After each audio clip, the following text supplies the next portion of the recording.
예수님을 따르던 사람들 중에 성경은 두 부류로 나누고 있습니다. 첫 번째로는 우리 한글 성경엔 무리들이라고 나옵니다. crowd, 무리들이죠. 두 번째 부류는 제자들입니다. disciple, 제자들입니다. 무리들의 특징은 뭐냐? 예수님께 열광도 하고 예수님을 따라다닙니다. 추종합니다. 막 표적이 일어날 때는 그들도 막 뜨거운 사람이 돼요. 근데 예수님께서 자신들의 생각에 부딪히는 말씀이나 선포나 또 표적을 보여주고 나타내지 않으시면 언제라도 예수님을 떠나가 버립니다. 그 사람들이 바로 크라우드, 군중들이었습니다. 반면에 제자들은 물론 예수께서 십자가 지시고 부활 승천 이후 오순절 마가다락방 성령 강림 사건 이후지만 끝까지 복음을 지키고 끝까지 사명의 길로 걸어갔습니다. 저는 오늘도 이 두 부류가 교회 안에 존재한다고 생각합니다. 무리가 될 것인지 제자가 될 것인지. 우리 가스펠 영락교회 성도 여러분 모두가 주님의 제자가 되시길 주님의 이름으로 축복합니다. 왜 이런 무리들이 됐을까요? 예수님을 직접 목격하고도 예수님의 말씀을 직접 들으면서도 그들은 왜 무리들이 될 수밖에 없었을까? 바로 오늘 설교의 제목 속에 있습니다. 나한테 무엇을 주시는가? 이거밖에 없는 사람들입니다. 나한테 무엇을 해줄 수 있냐고. 그걸 해주시면 내가 당신을 믿겠다고. 그것을 해주지 않으면 난 당신을 믿지도 따르지도 않을 것이라고. 그런 사람들이 바로 무리들이었습니다. 제자들은 다릅니다. 그리 아니하실지라도 나는 믿음을 지킬 것이고, 내가 간절히 이 육체가시를 뽑아달라고 해도 하나님께서 내 은혜가 족하다 하시면 아멘 할렐루야 하는 사람들이 바로 제자들이었습니다. 제자들은 내가 무엇을 할 수 있게 하시는가 이 질문을 가지고 살았던 믿음의 사람들인 것이죠. 이 무리들, 예수님께서 공생애 하실 때는 무리들로 그 특징이 나타났고, 구약 성경에서는 출애굽, 엑소더스, 출애굽을 경험한 히브리 민족에서 바로 이 특징이 나타나요. 나한테 무엇을 해주실 거냐? 이것만 가지고 사는 사람들. 출애굽한 이스라엘 백성들은 환경이 괜찮고 좋을 때는 어떻게 합니까? 막 하나님 찬양하고 열광합니다. 야훼를 찬양해 난리가 납니다. 그런데 길이 좀 안 좋아요. 먹을 것이 없는 것 같아요. 자기들 생각대로 안 돼요. 그러면 금세 어떻게 합니까?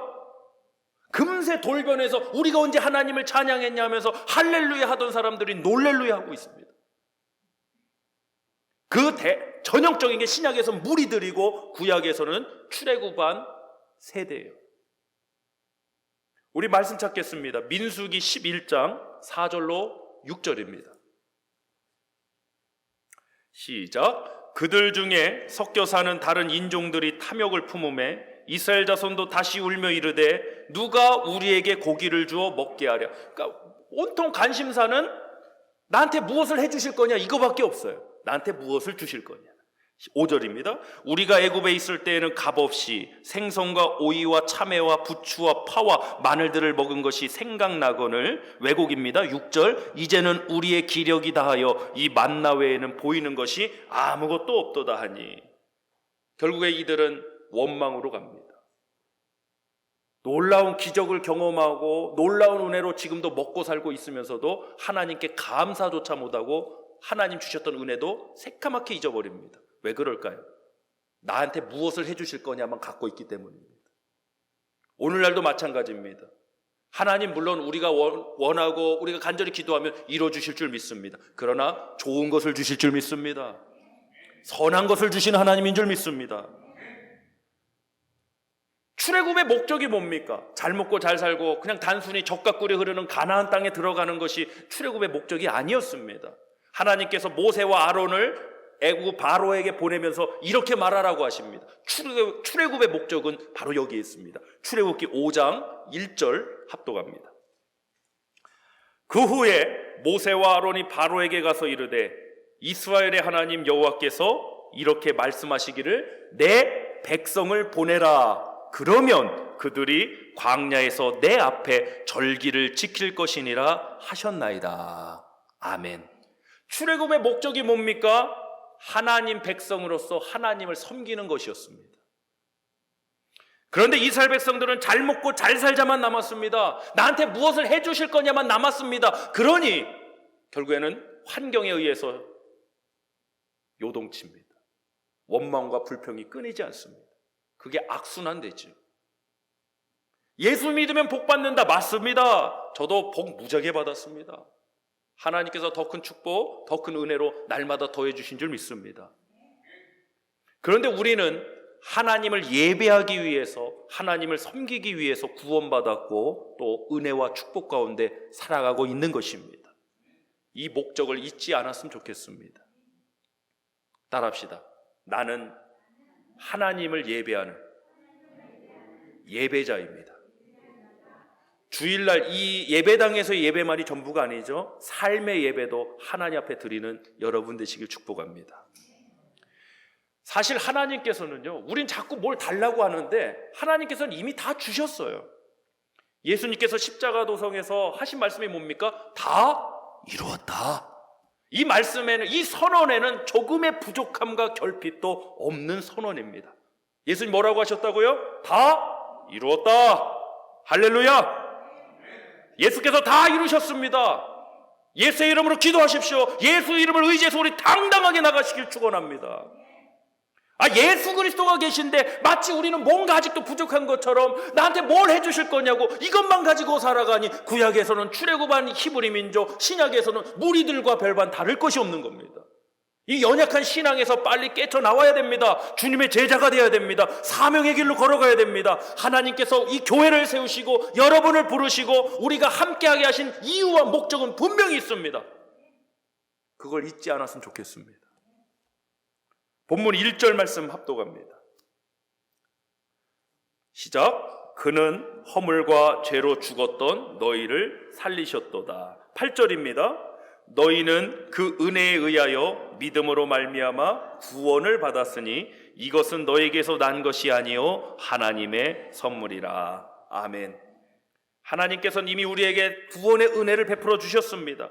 하나님의 은혜에는 조금의 부족함이나 결핍이 없는 줄 믿으시길 바랍니다. 할렐루야. 따라합시다. 하나님의 은혜에는 조금의 부족함이나 결핍이 없다. 그 은혜로 저와 여러분을 구원하신 줄 믿으시길 바랍니다. 그런데도 우리는 뭔가 계속 부족한 것처럼 나한테 무엇을 해주실 거냐고 이것만 질문하고 있어요. 그러니까 내가 원하는 때 내가 원하는 것을 이뤄주시지 않으면 하나님을 믿는 것인지 아닌 것인지 모를 정도로 나락으로 떨어져 버리는 거예요. 여러분, 우리 그렇게 안 되길 원합니다. 제가 설교 중에 몇 번 말씀드렸는데요, 한국에서의 화폐 단위는 뭔가요? 우리 한국에서 왔으니까. 한국에서 화폐 단위 원화를 쓰죠. 1,000원, 10,000원, 10만 원. 그래서 한국에서 목회할 때 성도님들은 이 무리들의 신앙은요, 원합니다밖에 없습니다. 원합니다. 한국 버전은 뭐라고요? 한번 해보세요. 우리 한국 분들, 한국에 혈통 갖고 계시잖아요. 원합니다. 근데 이거 미국에 오니까 또 미국은 달라요. 미국은 화폐 단위가 뭐예요? 이루어달라, 이루어달라, 이루어달라. 한번 해볼까요? 이루어달라. 일본은 어떻게 하나 모르겠네. 이거밖에 없는 거예요. 나한테 무엇을 해주셔야 하나님인 거예요. 내가 원하는 것을 그대로 이루어주셔야만 하나님인 거예요. 하나님을 예배하고 하나님을 섬기는 이 정신과 이 본질을 잊어버리는 거죠. 여기서 벗어나야 됩니다. 그래서 우리 말씀 요약 첫 번째 나누겠습니다. 하나님의 은혜로 우리를 살리셨습니다. 하나님의 은혜로 우리를 살리셨습니다. 예, 이 은혜는 화면에 준비되어 있습니다. 헬라어로 카리스입니다. 한번 해볼까요? 카리스. 영어로는 그레이스인데 헬라어로는 카리스입니다. 그리고 은사가 있습니다. 은사. 영어로는 기프트라고 하는데요. 이 은사의 헬라어는 카리스마입니다. 한번 해볼까요? 카리스마. 우리 뭐 카리스마 있다 없다 이런 얘기도 자주 하잖아요. 바로 여기서 나왔어요. 은혜와 은사는 구별된 단어가 아니에요. 여러분, 하나님 주신 은사로 오늘 우리는 살아가고 있고 사역하고 있는 줄 믿습니다. 그럼 하나님께서 우리에게 카리스, 은혜를 왜 주셨는가? 바로 카리스마가 되게 하시는 겁니다. 구원의 은혜로, 삶의 은혜로. 우리 각자 하나님 주신 기프트가 다를 수 있습니다. 각양각색의 은사가 다를 수 있습니다. 그러나 하나님 은혜는 동일합니다. 은혜를 왜 주셨느냐? 은사의 현장으로 나가셔야 돼요. 어떤 분에게 하나님이 물질을 맡기셨을 거고요. 어떤 분은 하나님께서 지식을 가르치는 은사를 맡기실 거고, 어떤 분은 봉사와 섬기는 자리, 이러한 것들 다 하나님이 은사로 주셨어요. 나한테 뭘 해주실 게냐가 아니라 하나님이 이 은혜 가운데 우리에게 은사로 다 주셨다는 겁니다. 이제는 질문을 바꿔야 됩니다. 내가 무엇을 하길 원하십니까? 이게 종의 자세입니다. 제자의 자세입니다. 한번 해볼까요? 하나님, 제가 무엇을 하길 원하십니까? 우리 이 질문 갖고 나아가는 교회 되길 원합니다. 나한테 뭘 해주시느냐가 아니라 내가 무엇을 할 수 있게 하시는가. 이 결혼 관계도요, 저도 이제 어느덧 십몇 년이 벌써 14년 차인데, 이 부부 관계에서 위험해지는 순간이 부부 싸움을 할 때 꼭 단골 메뉴가 이겁니다. 해준 게 뭐 있냐? 웃으시는 분들은 나한테 해준 게 뭐 있냐? 근데 결혼이란 것은요, 나한테 뭘 해줬느냐를 묻는 게 아니라 내가 무엇을 할 수 있게 했느냐를 보는 거예요. 그러니까 서로 잘 만난다는 거는 이 사람이 나한테 집을 가지고 왔다, 뭘 재산 얼마, 이걸 말하는 게 아니라 내가 이 사람을 만나고 이 사람과 결혼함을 통해서 내가 무엇을 할 수 있는 사람이 되었느냐, 이게 더 중요한 거예요. 그게 잘 만난 거예요. 우리 가정의 자녀들이 좋은 배필 만나길 축복합니다. 할렐루야. 하나님 주신 은혜는 그 어떤 언어나 단위로 표현도 측량도 못할 풍성하고 강력한 것입니다. 그 은혜로 우리를 살리셨고 구원하셨습니다. 오늘 저와 여러분은 그 은혜를 힘입어서 하나님 주신 은사를 바탕으로 살아가야 될 줄 믿습니다. 본문 10절 합독하겠습니다. 우리는 그가 만드신 바라 그리스도 예수 안에서 선한 일을 위하여 지으심을 받은 자니 이 일은 하나님이 전에 예비하사 우리로 그 가운데서 행하게 하려 하심이니라. 아멘. 하나님께서 전부터 예비하신 일이 바로 구원의 역사입니다. 하나님께서는 죄로 인해 죽을 저와 여러분을 그 은혜로 인하여 예수 그리스도를 통해 구원받게 하셨습니다. 그럼 구원받았으니 죽으면 천국 간다고 끝이냐? 아닙니다. 하나님은 이 구원의 목적을 말씀하셨습니다. 바로 그리스도 예수 안에서 선한 일을 위하여 지음을 받은 존재입니다. 우리는 무언가를 할 수 있는 존재가 되었는데 그 무언가가 무엇이냐? 바로 선한 일입니다. 단순히 좋은 일이 아닙니다. 단순히 윤리 도덕적인 일이 아닙니다. 적어도 교회에서 말하는 선의 데피니션, 선이라는 데피니션은 God, 하나님이 되셔야 됩니다. 선한 일은 바로 하나님의 뜻을 행하는 것입니다. 하나님의 말씀을 살아내는 것입니다. 저와 여러분이 그러한 교회 존재되길 원합니다. 지난 금요 찬양 예배 때 다니엘 3장을 본문으로 은혜를 나눴습니다. 다니엘의 세 친구가 있죠. 히브리식 이름은 아니지만 우리에게 익숙한 사드락, 메삭, 아벳네고. 큰 위기를 만납니다. 느부갓네살 왕이 금신상을 세웠는데 낙성식을 거행합니다. 그러니까 왕이 했으니까 국가적인 행사를 해갖고 공무원들 죄다 불러 모았습니다. 사드락, 메삭, 아벳네고도 참석했죠. 그래서 그 왕이 세운 금신상에 다 절을 하는데 사드락, 메삭, 아벳네고만 안 하는 거예요. 아니, 동네 잔치도 아니고 왕이 주관하는 국가적 잔치인데 이거 큰일 아니겠습니까? 그래서 절하지 않는 사람들은 어디다가? 풀무불에다가 던져놓습니다. 사드락, 메삭, 아벳네고는 끝까지 절하지 않습니다. 근데 느부갓네살 왕이 기회를 줍니다. 사드락, 메삭, 아벳네고야, 이제라도 저 악기 소리가 들리면 절을 해라. 그럼 살려주겠다는 거예요. 그러면 살려면 지금이라도 굽혀야 돼요. 그렇게 안 하면 풀무불 구덩이에 던져놓을 텐데 느부갓네살 왕이 질문 던집니다. 뭐라고 했죠? 너희를 내 손에서 건져낼 신이 누구냐?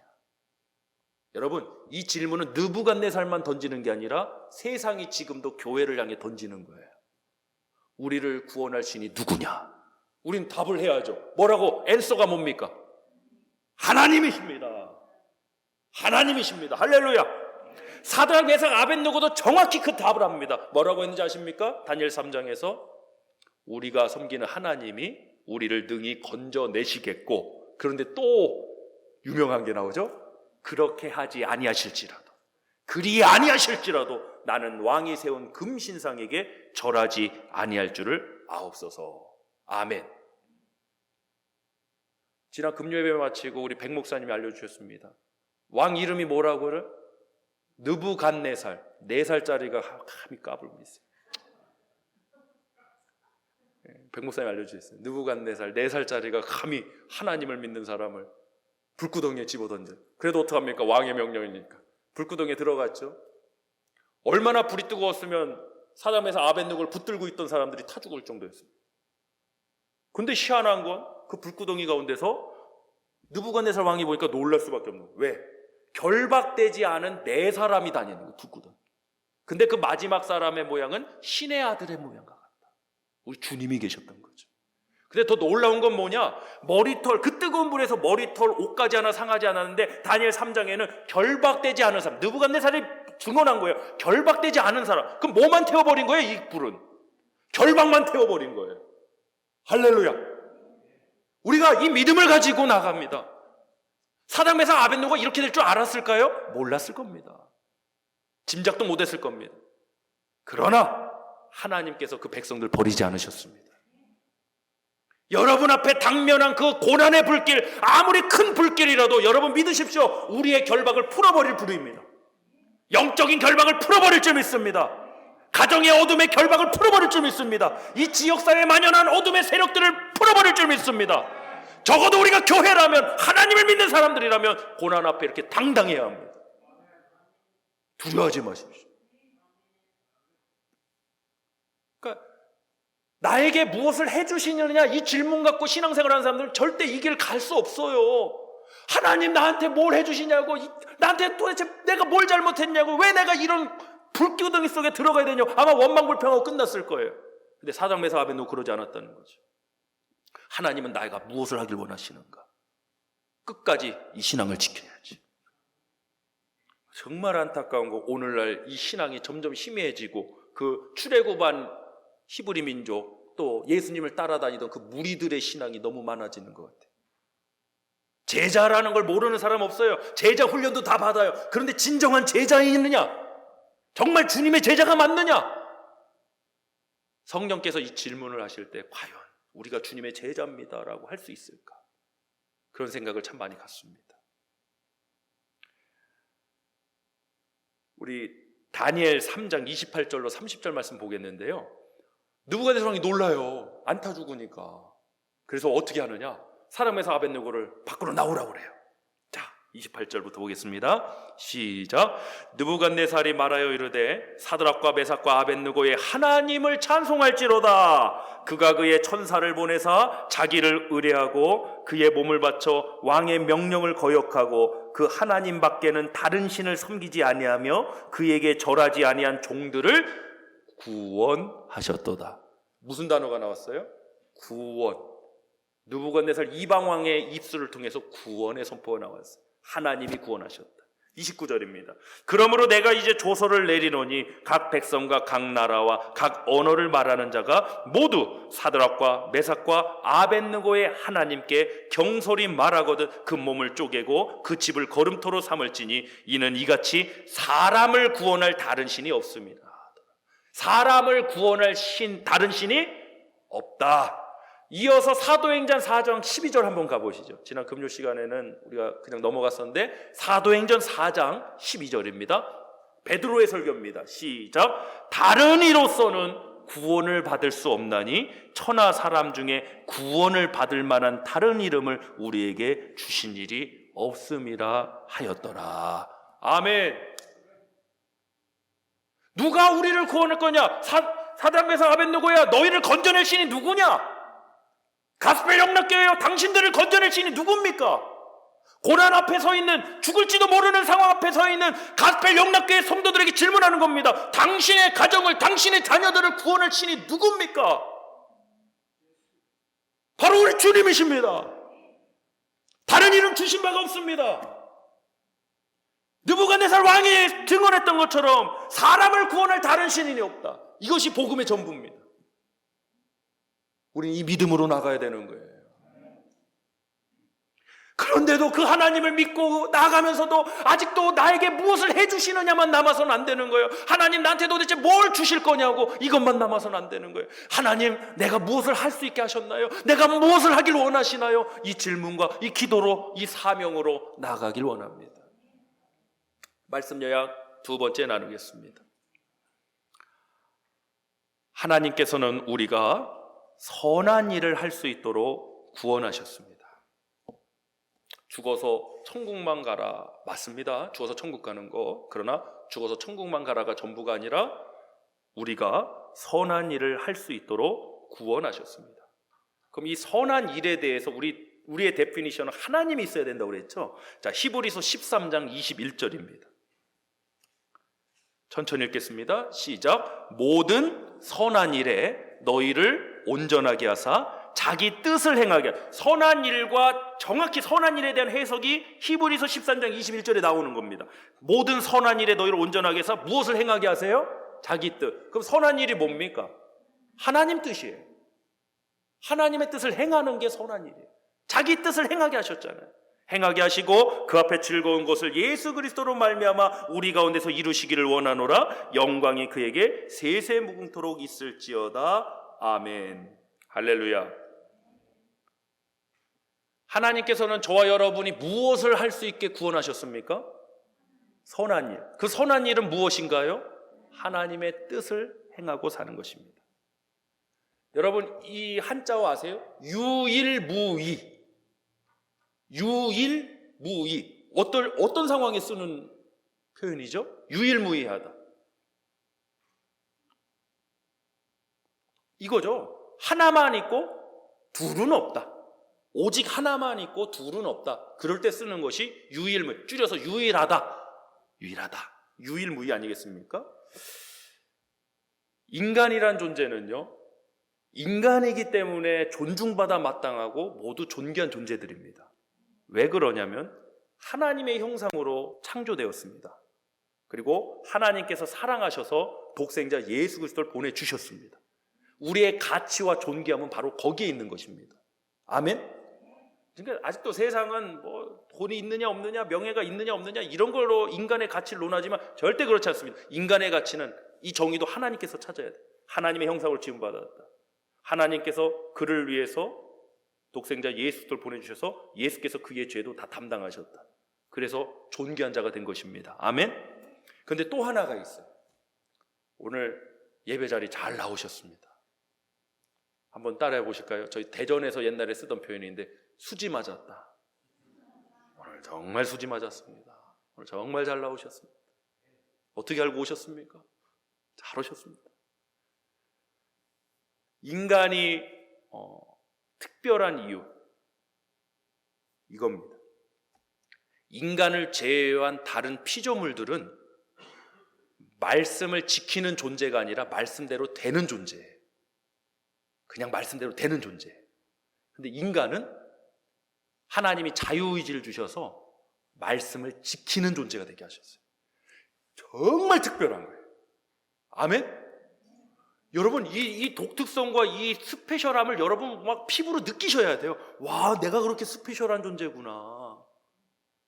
하나님께서는요, 인간을 제외한 모든 피조물은 그냥 빛이 있으라 하심에 빛이 있었고 그냥 말씀하시면 되는 거예요. 근데 인간은요, 자, 멀리 갈 것 없이 창세기만 생각해 보세요. 인간을 창조하시고 그들에게 복을 주시고 에덴 동산에 두시면서 뭐라고 하십니까? 동산에 있는 모든 나무의 실과는 내가 내 임의대로 너의 자유의지, 너의 프리윌을 가지고 다 먹어라. 그러나 동산 중앙에 있는 선악을 알게 하는 나무의 열매는 먹지 말아라. 먹으면 정령 죽으리라 하셨죠. 어떤 분들은 이래요. 하나님 다 아신다며 우리를 사랑하시는, 그런데 왜 선악과를 만드셔갖고 그거 따먹을 거 아셨잖아. 그럼 하나님이 잘못 있는 거 아니냐. 또 어떤 분은 더 나가서 그거 왜 잘 보이는 센터에다 두셔갖고 저 가생에다 둬야지. 왜 중앙에 두셔갖고 왜 우리가 이 고생하고 살아가느냐. 하나님 안 믿는 분들이 그런 질문해요. 근데 정말 모르는 얘기예요. 그것 때문에 인간이 특별한 존재가 된 거예요. 아멘. 다른 동물들은요, 그냥 먹고 되고 말씀하시면 되고 살고 죽고 이거밖에 없는 거예요. 근데 인간은 하나님의 말씀을 지키는 존재가 되게 하셨다. 야, 오늘 그래서 잘 나오신 거예요. 여러분, 이거 정말 이거 특별한 겁니다. 다시 한번, 인간은 왜 특별한 존재입니까? 하나님의 말씀을 지키는 존재이기 때문이에요. 아멘. 오늘날 왜 교회가 점점 특별함을 잃어버린 줄 아세요? 뭐 재정이 없어서, 건물이 없어서, 프로그램이 없어서, 절대 그런 거 아닙니다. 바로 이 특별함을 잃어버려서 그런 거예요. 하나님의 말씀을 지키는 존재라는 그 특별함을 잊어버리고 사는 거예요. 순종이라고 하면 되겠죠.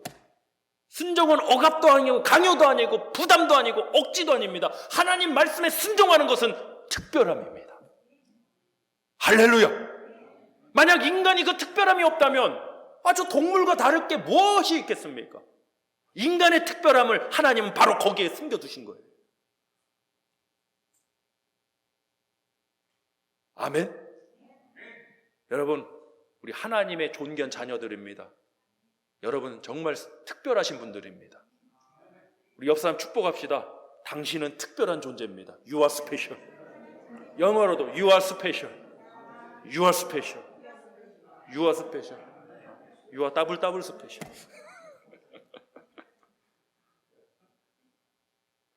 그 특별한 존재가 뭘 해주실 거냐고 이러고만 있으니 답답한 노릇이죠. 답답한. 하나님은 그 존재를 특별히 만드셨고 그 존재가 죽어서 사망의 길 저주의 길 가니까 특별히 예수 그리스도를 보내주셔서 구원받게 하셔서 이제는 다시 하나님의 뜻을 행하는 존재가 되게 하셨는데요. 우리 그 믿음의 길로 걸어가는 저와 여러분, 우리 공동체 성도님들 되시길 주며 축복합니다.